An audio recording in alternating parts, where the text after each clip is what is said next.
Alright, go again, Ryan. Okay, next up, the Five Dingos team. Join the Zoom. Yeah.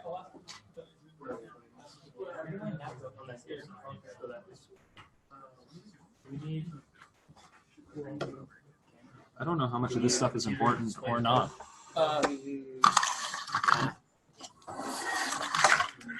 Hold up. Let me get this.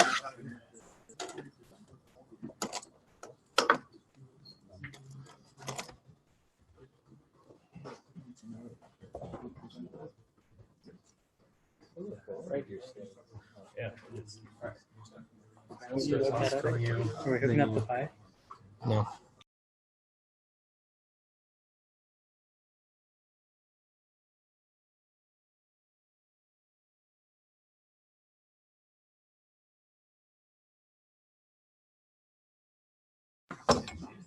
All right. So our project is it's a firefighting drone. The ultimate goal was this is a prototype, so small scale. And the full scale version would be probably 20-foot wingspan, like almost a full-size plane. And it would be sent to various communities or various locations where it would need to be used to put out a fire. So you'd have a swarm of them, anywhere from a couple dozen to a couple hundred, and they're going to be patrolling the airspace looking for a fire.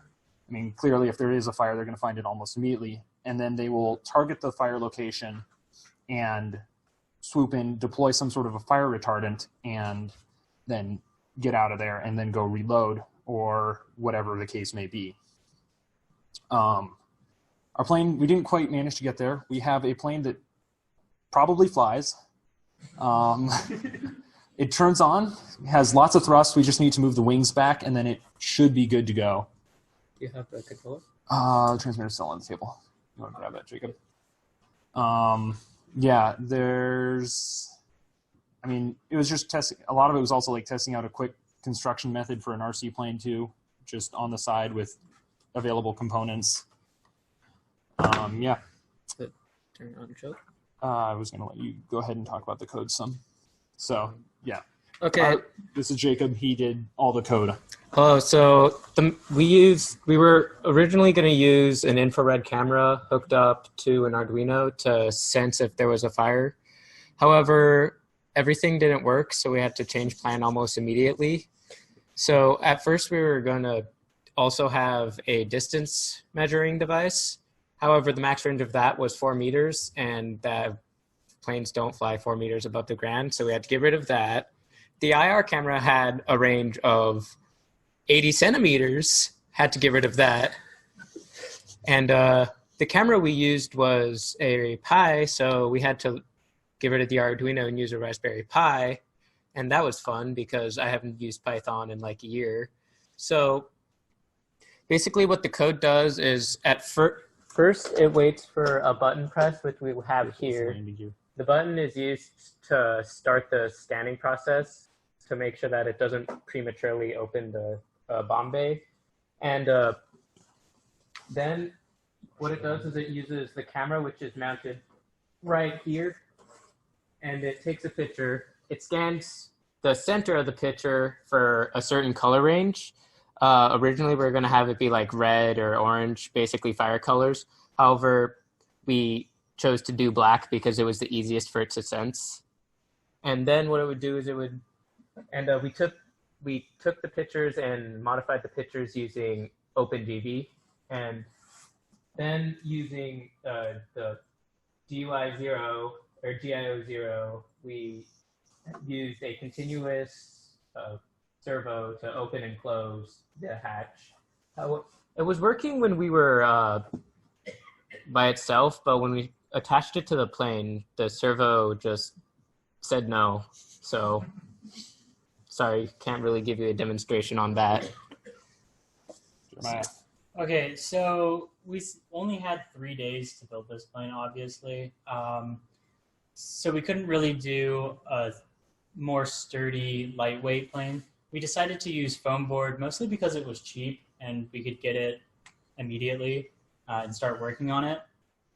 So the plane's main body and wings, pretty much everything on it is made of foam board, along with a few 3D printed parts, some of the motor mounts, a couple of the inner Bombay pulleys, and there's some carbon fiber rods supporting the wings here.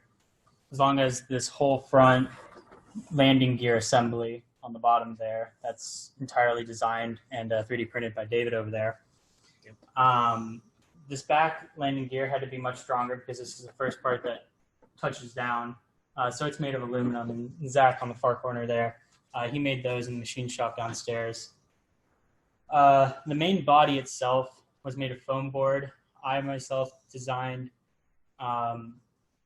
each side of it in AutoCAD, and then we exported it to a DXF file and went downstairs and laser cut every single side of these. There's this cool little jigsaw pattern on each of the parts that we use to connect it in.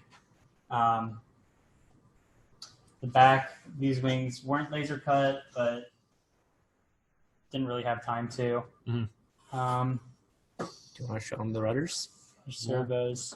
I think we're going to do a test here real quick just to... We're going to run the plane systems. Yeah, let you guys see that it works. But be careful because it's dangerous. Don't stand in front of the propellers, but you know. Yeah, you want to have all. Do you mind people grab the battery? This one on the left. You want us to? I mean, just so you know how they have the screen. We were going to have somebody hold it. Okay. Somebody can hold it. Well, yeah. It'll be okay. It'll be okay. Yeah, we'll pull this up just a little bit further. Jacob. Yeah. This is the first time. Here, put the transmitter on. I'm gonna hold the. Yeah, you're going to hold the plane. Alright. Behind the prop disc.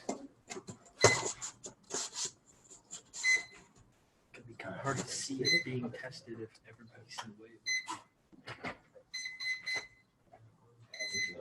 All right. So just doing a control surface test. This is a simple, it's just your basic control RC plane. So it's an RC, it's a receiver, and everything's plugged directly into that. It's running off a 3-cell, 1600 milliamp hour battery. So we've got elevator, ailerons, and a rudder. And then Jeremiah, you want to watch out. Okay. And then the props, I'm just going to turn them up to a low idle.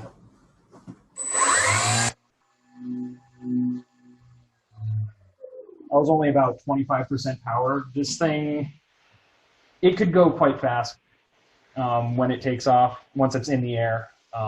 But we do need to adjust the center of lift for the plane. It needs to be about 6 inches further back, and that'll help when we have the payload, because the center of gravity currently sits right about the center of the payload bay. So it'll all fly really nice and smooth once it's in. Any questions? That's a really cool project. It's not a question.